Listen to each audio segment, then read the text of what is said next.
खूनी रात की अनसुलझी गुत्थी।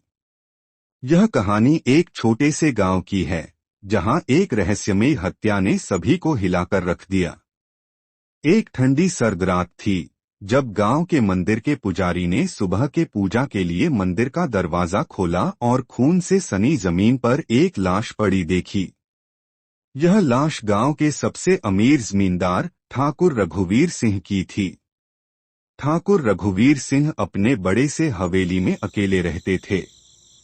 उनके परिवार के सभी सदस्य कुछ साल पहले ही एक रहस्यमयी आग में मारे गए थे।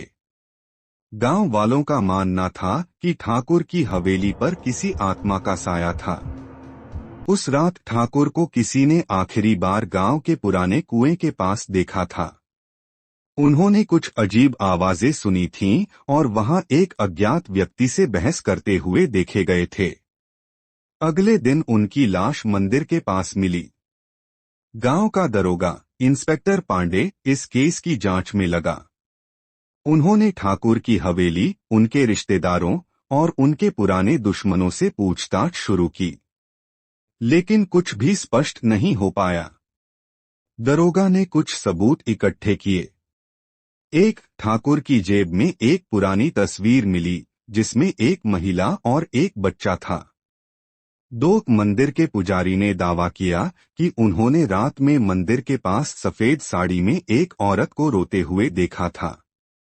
तीन ठाकुर के एक पुराने नौकर ने बताया कि हवेली में कई बार अजीब घटनाएं होती थीं, जैसे कि चीजें अपने आप गिरना, दरवाजों का खुद ब खुद खुलना और बंद होना।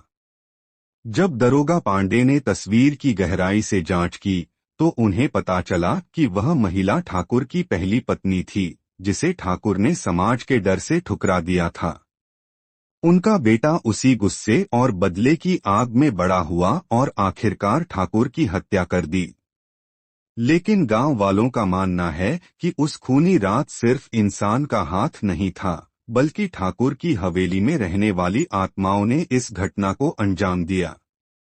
क्या यह सिर्फ एक हत्या थी या आत्माओं का बदला? यह गुत्थी आज तक सुलझ नहीं पाई।